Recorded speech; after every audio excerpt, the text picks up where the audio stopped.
생산과 소비 부록을 시작하겠습니다. 김영삼 정부 때 가장 큰 사건은 IMF 사태죠. IMF 사태를 알기 위해서는 몇 가지 배경을 알아야 된다는 거예요. 김영삼은 OECD에 가입해서 한국의 국제적 위상을 높이려 했죠. 근데 OECD 가입하기 위해서는 금융과 자본을 자유화해야 했다. 그렇죠. 금융을 자유화시키는데 이제 문제가 생긴 거죠. 금융을 자유화하니까 일본 은행으로부터 대출을 많이 받더라. 일본 대출 금리가 매우 낮으니까 그래요. 예금 금리보다 훨씬 낮았으니까 빌려줘서 대출금 이자를 받는 게 훨씬 나았다는 거예요. 그래서 그래요. 일본 은행으로부터 대출금리 폭증하죠. 엄청나게 증가하죠.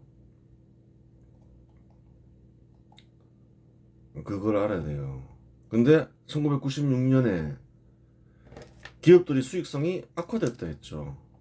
아주 심각한 문제는 아니었는데 경제 위기라고 말할 정도는 아니죠. 전체적으로 보면 어쨌든 간에 이익이 나고 97년에 매출액이 감소하지는 않잖아요. 그 수익성은 좋아질 수도 있고 나빠질 수도 있는 거예요. 그 여러 가지 요인이 있겠죠.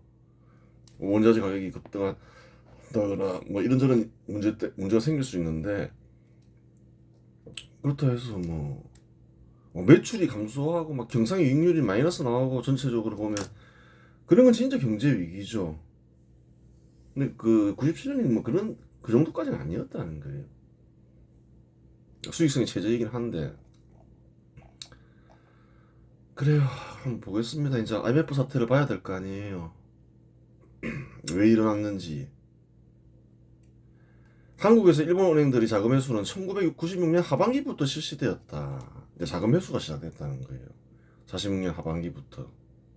그러면 어떤 일이 벌어질까요?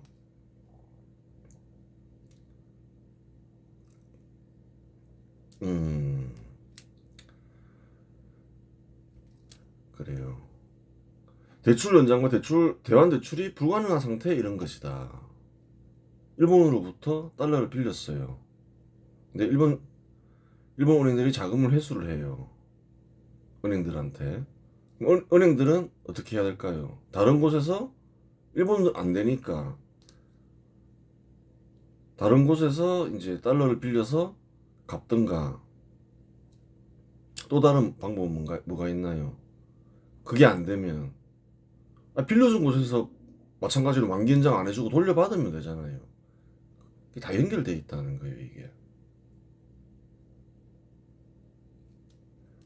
그래요. 대출 연장과 대환 대출이 불가능한 상태에 이른 것이다.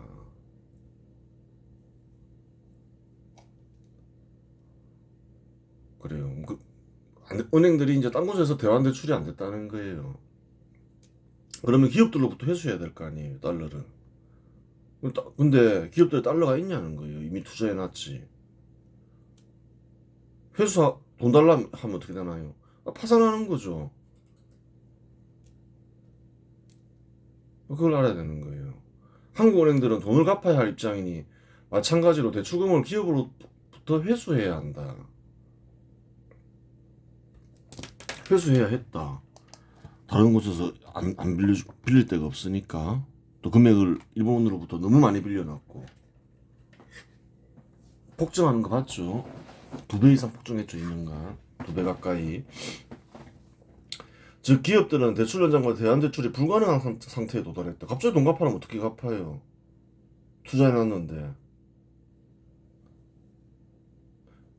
대출 연장이 가능할 것으로 판단하여 투자했는데 갑자기 은행이 상환하라고 하면 어떠한 일이 발생할까? 누구한테 돈을 빌려서 개인도 마찬가지죠. 한 3천만 원 빌려줬어요. 연장해 줄 거라고 생각하고 그 3천만 원 썼어요. 뭐 집을 살 때 쓰든 뭐 어디에 투자를 했든 갑자기 갚아라면 어떡하나요? 돈이 있냐는 거예요. 갚을 돈이. 급파산하는 거죠. 누구나 다 한국은행도 마찬가지고 한국은행들도 마찬가지고 기업들도 마찬가지고 단 대출 연장해 줄 거라고 이렇게 생각하고 빌렸다는 거예요. 당연히.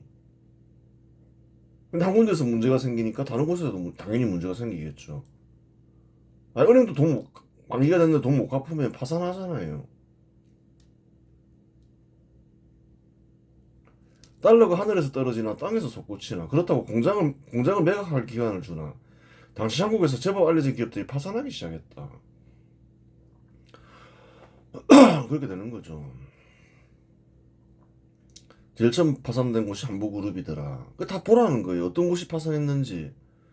제철소 건설, 제철소를 건설하고 있었죠. 대출을 통해서.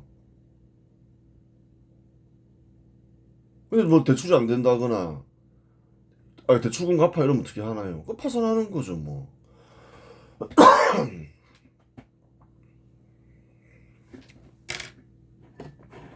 산미그룹 다 사업 확장한 곳이 파산하기 시작하잖아요. 돈 갚으라는데 돈이 어디 있어요? 결국에는 기아 자동차까지 파산하죠. 대출로 투자한 곳은 다 아주 무리하게 투자한 곳은 다 파산했다는 거예요. 대출로 투자하는 곳들은. 그 당시 기아 자동차는 한국의 대표 자동차 회사 중에 하나였죠. 큰 회사였다는 거예요. 파산했다는 거예요. 그래요. 은행이 대출금을 회수하니 대출을 통해 투자하던 기업들이 파산하기 시작했다. 그렇죠. 뭐 은행도 파산 안 하려면 회수를 해야죠. 어떻게 해요? 한보그룹은 대출을 통해 제철소를 건설하고 있었는데 은행이 대출을 중단하고 회수하니 1997년 1월 결국 파산했다. 이어서 산미그룹, 음, 진로, 대농그룹에 이어 기아자동차까지 파산했다. 회수하면 파산하는 거죠. 뭐 어떻게 당장 현금을 마련해요. 그렇게 되는 거예요. 모두 자금을 빌려서 투자한 기업들이다. 다 보라는 파산한 곳이 어떤 곳이냐는 거예요. 다 은행으로부터 대출해서 투자하던 곳이 다 파산했다는 거예요. 추가 대출이 안 되고 대출 연장이 안 되고 뭐 이런 상황이었던 거죠. 천문학적인 돈을 회수해가니까. 기아 자동차까지 파산하자 1997년 8월부터 미국 은행들까지 자금 회수에 돌입했다. 이 큰 문제 생기겠다 이러면서 이제 미국 은행들도 97년 8월부터 회수했다는 거예요. 일본 은행은 1996년 말부터 회수했고. 그럼 1996년에는 경제 위기였나요? 아니었나요? 아니었다는 거예요. 그걸 알아야 되는 거예요. 경제 위기였으면 미국 은행들도 1996년 말부터 회수했지. 그렇게 되는 거예요. 미국 은행들은 경제 위기를 뭐 몰라서 회수 안 했냐는 거예요. 1996년 말에 경제 위기가 아니었으니까 회수를 안 한 거지. 뭐그 정도는 괜찮다 이런 거죠. 매출도 문제가 없고 수익성이 악화되긴 했지만 일본이 다 회수하면 한국은 개털이 되겠어. 원금 떼기 전에 회수하자라고 생각했던 것이다. 이제 일본이 계속 회수하고 막 기업들이 이제 파산하니까 파산한 은행들에게 문제 생길 수 있잖아요. 우리 돈 못 갚겠다 이러면 기업들이 부실해지잖아요. 미국 은행들까지 이제 기아 자동차까지 한국을 대표하는 자동차 회사까지 하나가 파산하니까 이거 회수하자 이렇게 되는 거죠. 돈 못 받기 전에. 그럼 둘이서 동시에 회수하니까 어떻게 되나요? 난리가 나는 거죠. 외환이 없어지는 거죠. 회수하기 시작하니까.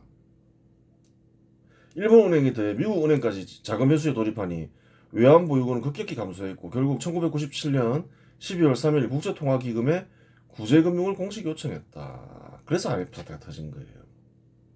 소위 한국인들에게 널리 알려진 IMF 사태가 터진 것이다. 경제 위기가 아니었다는 거예요. 96년 말까지. 위기가 아닌데 일본 은행들이 자금을 회수했다는 거예요. 이제 미국 은행들은 기아 자동차가 파산하는 걸 보니까 이거 안 되겠다 하고 회수하기 시작했다는 거예요. 그래요. 그걸 알아야 되는 거예요. 혹자들은 자금을 빌려 투자한 기업 잘못이라고 생각할 수 있다. 아니 그러면 왜 이렇게 무리하게 투자했느냐? 다 경제 사정을 몰라서 그런 거예요. 한번 보겠습니다. 하지만 산업화를 시작할 때 한국에는 투자할 자금이 없었다. 대출 투자는 한국 산업화의 필수적인 것이었다. 한국에 무슨 자금이 있었냐는 거예요. 나도 대출 투자했지. 일본으로부터 수교하면서 무상 자금도 좀 받고 대규모 차입하고 미국으로부터 차입하고 계속 차입해서 원래부터 차입 투자를 했다는 거예요. 군사정부 때부터 돈이 없으니까 그 과정이 쭉 이어져 온 거죠. 수십 년간 대출 투자하면서 1997년과 같은 위기가 없었던 것 같나? 아마 여러 차례 있었다. 여러 차례 있었다. 여러 차례 있었다는 거예요. 확인되는 것만 두 번이 있다. 1973년에서 1914년 1차 오일 쇼크 때와 2차 오일 쇼크 때는 1997년보다 더 큰 위기였다. 그걸 알아야 되는 거예요. 대출을 받았어요. 산업화를 하기 위해서 돈이 없으니까 기술도 지원받았죠. 일본이나 미국으로부터. 근데 이제 대출로 투자하게 되면 30년 동안 아무 문제가 없었냐는 거예요. 30년 이상 산업화 하는데 생각을 해보라는 거예요. 계속 승승장구했을까? 그게 아니라는 거예요. 위기는 계속 있었다는 거예요. 김영삼이 김영삼 때 있었던 위기는 위기도 아니라는 거예요, 사실. 근데 군사정부는 해결을 했고 김영삼은 해결을 못했다는 거예요. 왜 해결을 못했을까? 생각을 해보라는 거예요. 어떻게 해결했는지를 알면 왜 해결을 못했는지를 알 수가 있다는 거예요. 이 거짓말 하는 거 아니냐? 한번 보자는 거예요. 1차 오일 쇼크, 중동 전쟁이 일어났을 때죠. 2차 오일 쇼크, 뭐, 그래요. 이란 혁명이 일어났을 때죠. IMF 사태. 그때를 비교해보자는 거예요. 1차 오일 쇼크 때는 12.3%에서 7.4% 감소했다는 거예요. 경제 성장률이 5% 감소했죠. 전두환 때 보라는 거예요. 7.2%에서 80년 마이너스 1.6% 마이너스까지 나왔다는 거예요. 한 9% 감소했죠. 마이너스까지 나왔죠. 굉장히 심각했다는 거예요. 2차 오일 쇼크 때는. 전두환 해결했잖아요. 예전에 해결하는 방법도 살펴봤지만 IMF 위기 보라는 거예요. 7.2%에서 5%로 바뀌었으니까 2% 감소했다는 거예요. GDP가. 근데 경제 위기가 왔잖아요. 이 경제 위기냐는 거예요.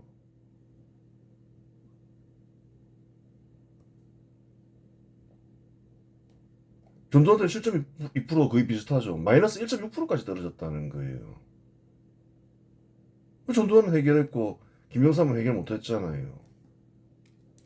해결한 뒤에 그래요. 유례가 없는 또 성장률을 구가했잖아요.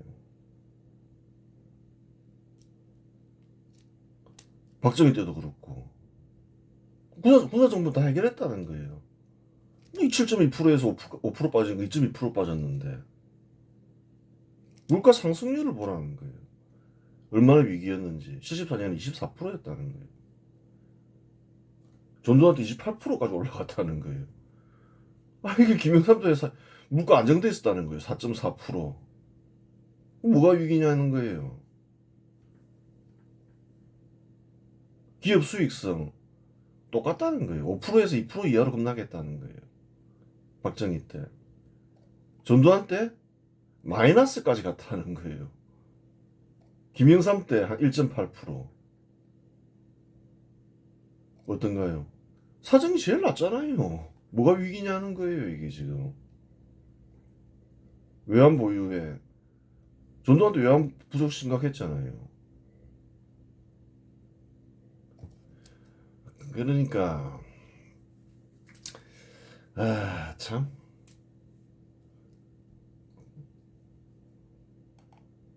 생각을 해보라는 거예요. 한번 보자는 거예요. 1973년 1차 오일 쇼크가 터지자 국제 유가가 4배나 폭등했다. 원유 가격이 치솟으니 생산 비용은 급격히 늘었고 기업들의 경상이익률은 5%대에서 2% 이하로 떨어졌다. 매출은 유지되었지만 이익이 사라지니 기업들은 1997년과 같이 어려웠다. 박정희 때도 어려웠다는 거예요. 비슷하잖아요. 더 안 좋죠. 물가는 더 많이 뛰었으니까 다른 건 다 비슷하죠. 매출은 유지되었지만 이익이 사라지니 기업들은 비슷했다. 물가는 20% 이상 폭등했고 성장률은 12%에서 7%로 급락했다. 1997년은 이에 비하면 조금 감소한 것에 불과하다. GDP는 김영삼 때는 조금 감소했고 박정희 때는 급락했고 막 물가 급등했고 언제가 더 심각했나요? 박정희 때가 훨씬 심각했다는 거예요. 김영삼 때보다.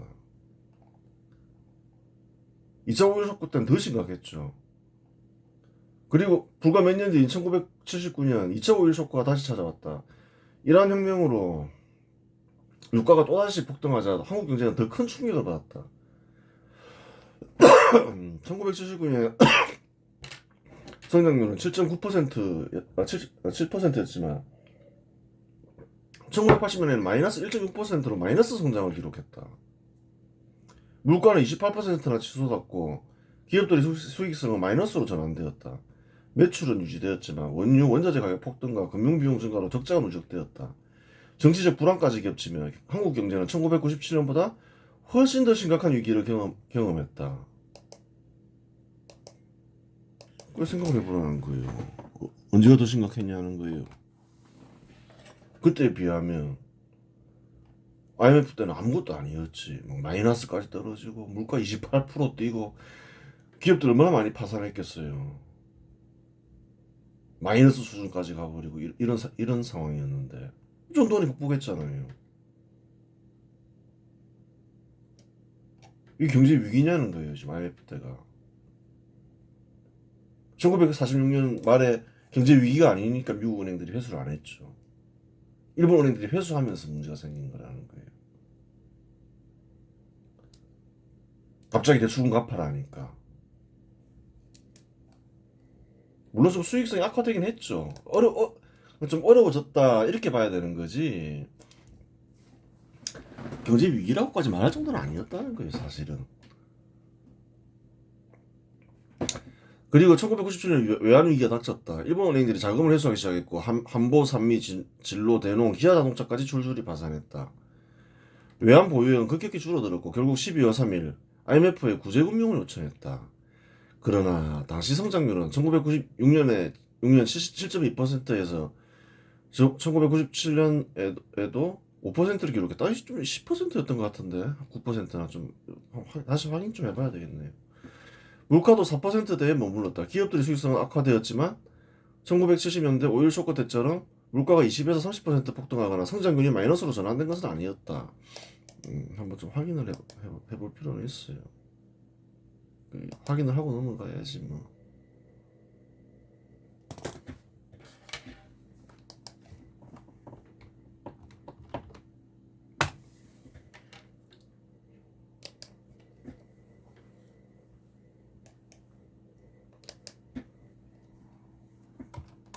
(1979년) 경제 성장률은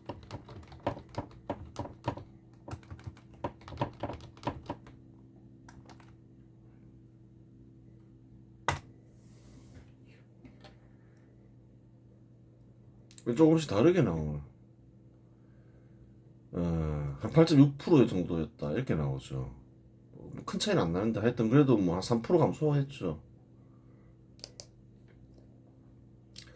좀 AI마다 조금씩 다르게 나오네요. 아니 뭐 상관없어요 뭐.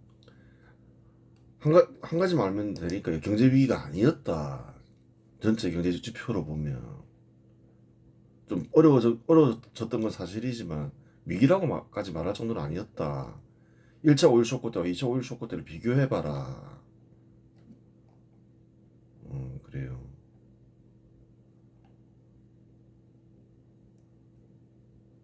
그렇죠.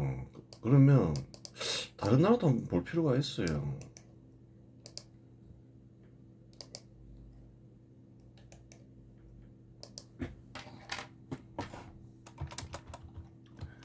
다른 국가의 경우 한국의 1997년과 같은 사정일 때 외환 위기가 발생한 경우가 있나?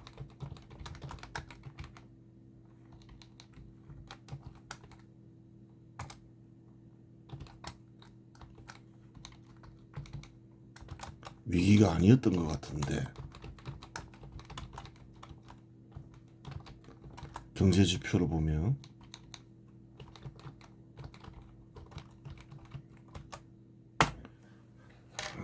요즘 AI가 있어서 편하잖아요.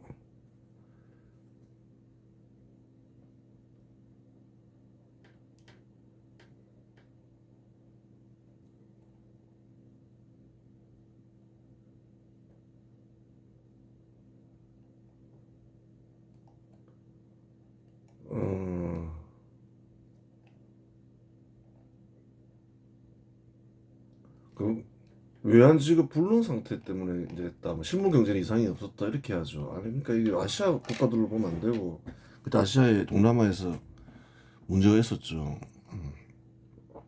선진국들 사례 선진국들 사례로 얘기해봐. 말해봐. 한국은 정상이었던 것 같은데.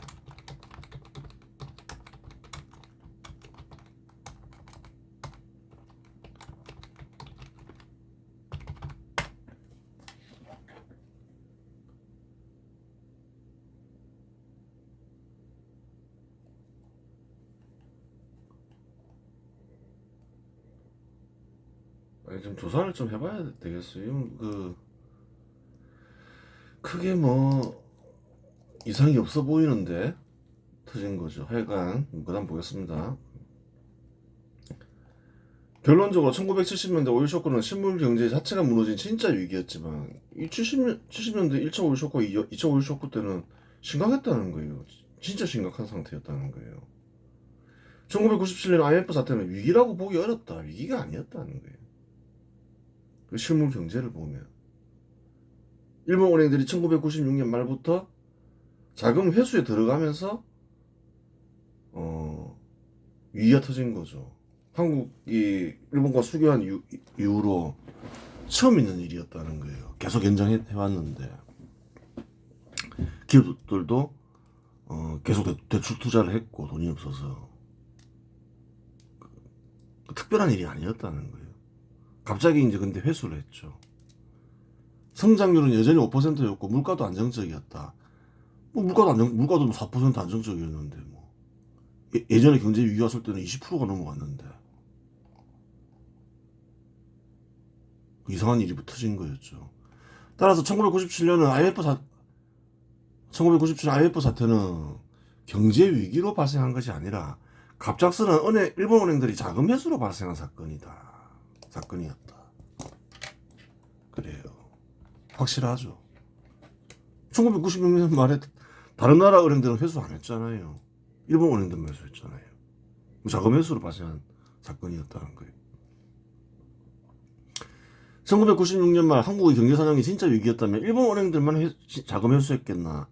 미국 은행은 한국 경제 위기를 모를 수 있나? 미국은 1997년 하반기까지 자금 회수를 하지 않았다. 자금 회수하면서 이제 기업들이 파산하니까 기아차 파산하는 거 보고 미국도 이거 원금 떼이겠다 싶어서 회수하기 시작한 거죠. 달리 얘기하면 1996년 말부터 일본 은행들이 대출 연장을 해줬으면 어떻게 됐을까요? 생각을 해보라는 거예요. 하여간 경제위기 돌파 비법을 살펴보자. 경제위기 돌파 비법은 모르면 평생 모르지만 알고 보면 간단한 것이었다. 돌파 비법이 뭔가요? 간단하죠. 한국에서의 돌파 비법.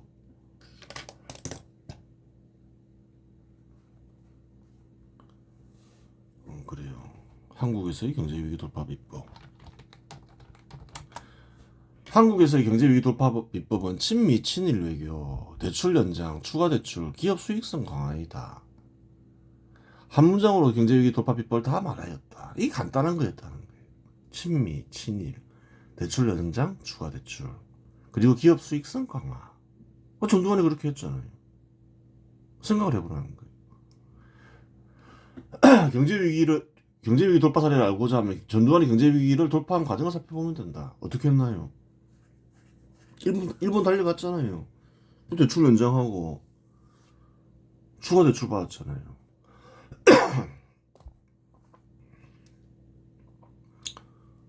돌파했잖아요. 그 다음 뭐 했나요? 돈을 갚아야 되니까 수익을 내야 될 거 아니에요. 기업들 수익성 강화했잖아요. 구조조정해가지고. 그 위기 안 터졌잖아요. 근데 사람들이 잘 모르는 거죠. 그때가 훨씬 큰 위기였다는 거. IMF 사태만 기억하지.